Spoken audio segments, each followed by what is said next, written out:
Rachel. Welcome back to my channel. All right, I finished another book so soon. I know you're all shocked. After I finished May Book Club's pick, I picked up at the library I work at Julie Chan is Dead by Liann Zhang. I hope I'm pronouncing her name right. This is what the cover looks like. It is an interesting cover. Yeah, that's what it looks like. I'm trying not to get the glare of the ring light. I was hearing so much buzz about this book. It's a new release. It released in April, it looks like. And all of our new releases are like right in front of the desk at my library. And I kept looking at the cover because it just caught my eye. And then I was getting emails about it from different sites. And one email caught my eye in particular saying, if you enjoyed Bunny and another book, I can't remember what other book. I remember it being also compared to Yellowface, which I haven't read, but I see the comparison for sure. And I'm like, I loved Bunny. So that was kind of like my final sign to finally pick it up and read it. And I'm really glad I did because I really enjoyed it. I'm not going to go into full spoilers, but we are going to talk about some things. So if you haven't read Bunny, I do have a full video on my review of Bunny. If you want to watch that, I will link it down below. If you have read Bunny and you're like, ooh, Bunny wasn't for me, still give this one a try, because if Bunny was maybe a little too crazy, cuckoo, intense, a little too like metaphorical, if the writing was a little too metaphorical for you and a little too like, maybe not like went past your head, but do you know what I mean? It wasn't, I don't know, it was just a little too much for you. Give this one a chance because I think it's playing in that same vein a bit. Like, it's a different story, of course, but it's different. It's not as woo-woo out there and as crazy of a concept as Bunny was. So I think you should give this a chance. Also, I think I would compare it to The Writing Retreat. I was getting like writing retreat vibes. I think it's by Julia. Is that by Julia Bartz? I'll put it on the screen. I can't remember. I really enjoyed that book as well. And I was getting, I don't think it's like, not plot-wise at all, but I was getting definitely similar vibes as The Writing Retreat. Also, if the movie Midsummer, I haven't watched Midsummer, but I know the plot. I know like what happens. I think we've all kind of seen the images and everything. So you kind of know what Midsummer is about. Yeah, it definitely goes there in this book as well. So yeah. So if you like those books, that movie, give this one a try. I don't think that this, for me, this one wasn't like, there were like shocking, bizarre moments. I don't think there was anything like super twisty, crazy out there for me. I kind of saw what was coming, I guess. But not everything. But even so, like, just because I can predict what happens in a book doesn't mean the book is bad. You know what I mean? I can still enjoy a book. So this is about Julie Chan, and she has a twin sister, Chloe, and they are twins, and their parents died when they were young, and they were basically separated after that. Chloe got adopted. Julie did not get adopted. Julie stayed with her aunt, and Chloe got adopted into this very, we'll just say privileged, like white family. And their lives turned out very different. Chloe is now this very popular influencer online, social media influencer, you know, millions of viewers on TikTok and YouTube. And so this is very much all about influencer social media world, which, you know, I love. And I also love to talk about that. And then Julie has had a very hard life living with her aunt, who's not a very nice person. Also her cousin, who's not a very nice person. They've treated her pretty poorly, and she's a cashier at a grocery store. Yeah, and her life just kind of sucks. And she's always kind of wondered about her twin. She knows of her success. And a few years ago, Chloe got in touch with her and did a whole YouTube video buying her a house. And she kind of thought it was their moment to reconnect. She like called her childhood nickname, which was Juju, which is funny because that was the nickname I gave my dog, my other dog when he was alive, my Juju. But anyway, so she really thought it was their time to connect. She bought her this house. She was like, oh my gosh, we're gonna bond and like things are gonna change. Well, Chloe was there filming, and once they got like reactions and filming, that was that. Chloe left. And then like the video comes out and it was like reconnecting with my twin, hashtag like emotional, you know how like influencers or people will like clickbait their titles and stuff. It's so funny. And then come to find out the house that she got her was just like this hack job of a house, and like there was like mold issues, and yeah, she could have gotten her some beautiful house because she makes millions, you know. Yeah. So then that left a really bitter taste in her mouth, obviously. Well, then some time goes by and Julie gets a phone call from Chloe, and it's very upsetting. And I'm not going to say what the phone call was. This is not spoilers, by the way. Everything about this is all in the synopsis. So, I mean, not all of this, but leading up to it, everything is. And she's worried about her sister because she can't get a hold of her afterwards. And she's like, you know what? She's still my sister. I'm going to go to New York and see if she's okay. So she goes to New York. She goes to her apartment, and the doorman or security, whatever, of the apartment thinks that it's Chloe. Thinks that Julie is Chloe. And he says something like, oh, Miss Van Houston, I think that's Chloe's last name. Did you forget your key? Or I don't know. He's talking to her, and she just goes along with it because she doesn't, I don't know if she doesn't really want Chloe to know that she's there. She's trying to kind of be sneaky and blah, blah, blah. So she goes into Chloe's door, and it's open. It's not locked. So she goes in, and she's kind of like snooping around because she's not, no one's answering. She's kind of snooping around, and she stumbles onto Chloe's body. Again, these aren't spoilers. It tells you everything in the synopsis. It says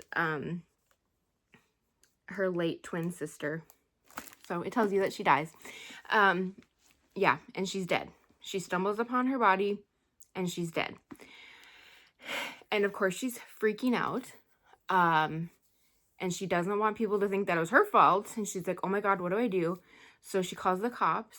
And I'm like, okay, thank God this girl is like doing all the right things. Because I was really worried that she was going to like, I thought this was really going to be one of those where she like stuffs her in a closet or like, I don't know what I was thinking.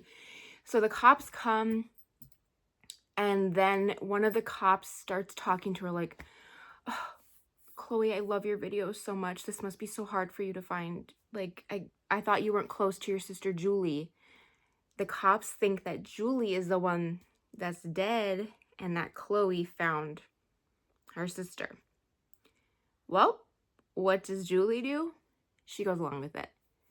And she says that, oh, you're right. That actually is Julie. That's dead. I am Chloe. She does the old switcheroo. So she starts taking over as Chloe. She takes over Chloe's life. So Julie Chan is dead. She is now Chloe.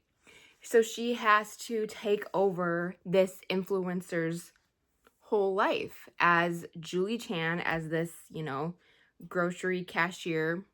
She's taken on this whole new life in New York City in this beautiful, like, penthouse, doing this whole skincare regimen, getting up every day for Pilates, going to all these fabulous events with all these different influencers that you have to remember all of their names and their follower count and blah, blah, blah. And it's like very overwhelming to her. And she's trying not to get caught because she's obviously not telling anybody. And then she gets invited to, I'm blip, blip, blip, forgetting Bella Marie. Bella Marie is like, oh, who would be like I don't know who like a popular influencer is these days, but she is like the influencer, and you want to be part of her. You guys, I literally just finished this book and I can't remember what they call themselves. What do they call themselves? The Belladonnas. Okay, so it's like a group of like the top influencers. If you get in with the Belladonnas, your popularity soars.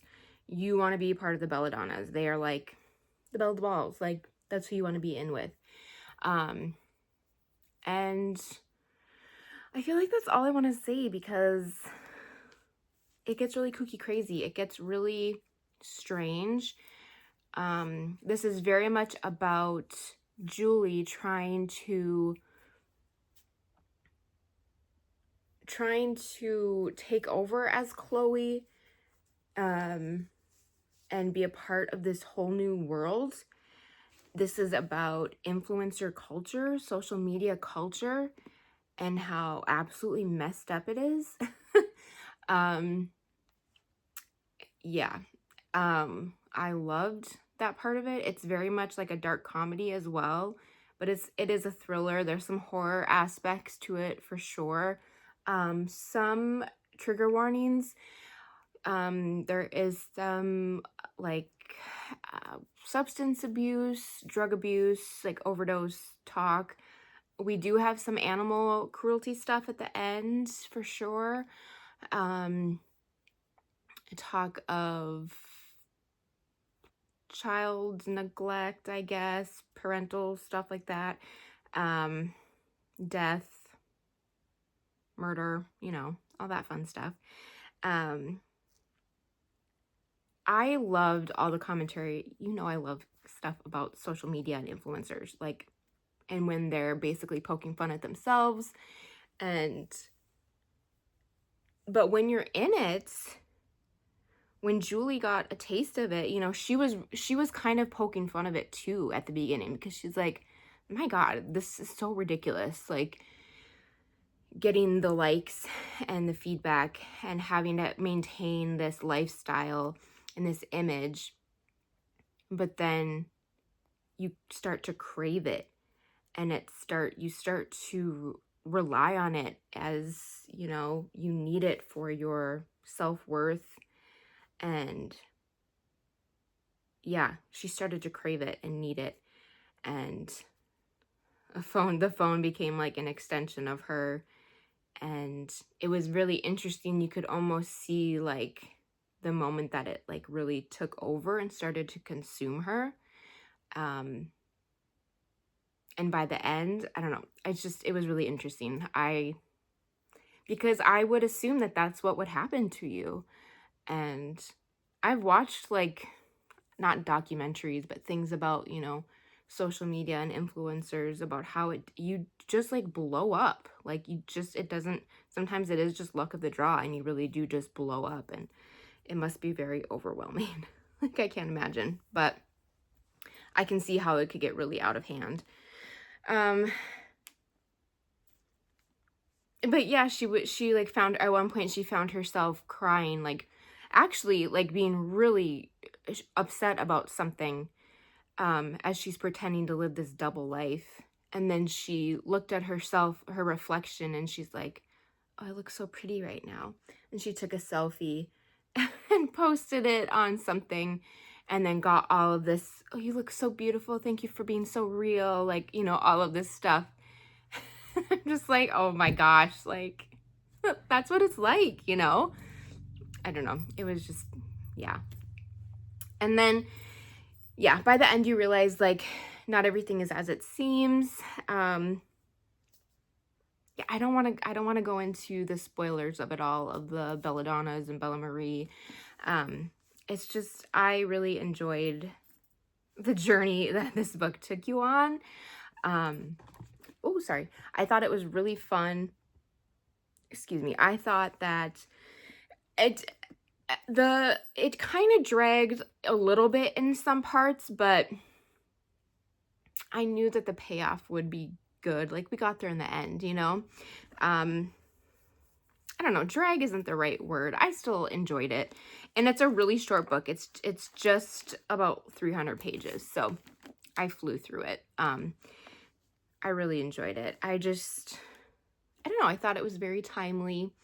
And, you know, I love a book about an influencer, especially when they're poking fun at themselves. But then, I don't know, you could, like I said, you can see where it really started to consume her, and where it like, oh, this isn't a game anymore. This isn't just some silly, frivolous thing. This is,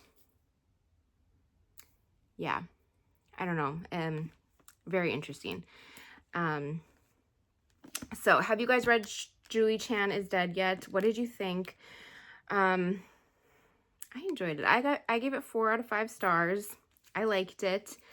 I liked the ending a lot. I don't know. I don't have much else to say about it. I don't want to give away anything else. I love the cover too. I thought the cover was really good. I'm trying not to get the glow of the light.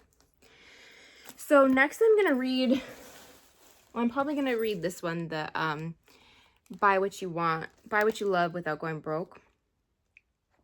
It's really short. I think it's under 200 pages, right? Yeah. I'll probably skim through that.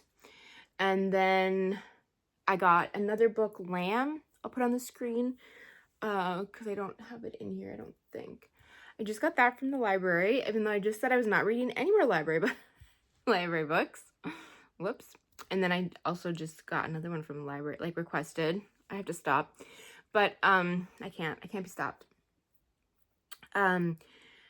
Which is about mother-daughter duo cannibalism, I believe. I love a good cannibalism book, apparently. I read a lot about cannibalism. What can I say? I don't know. I like it. If you read that one's a new release too, I believe. If you read that, let me know why. Let me know why. Let me know. I was gonna say, I don't know why I requested that one. Someone must have talked about it in a video. I think maybe it was Baker Reed. Someone must have just talked about it. Otherwise, why did I just request that? Someone somewhere must have been talking about it. Now I don't remember why though. Anyway, it doesn't matter. But yeah, I really enjoyed this book. I liked it. We got 2 4 stars in a row. I'll take it.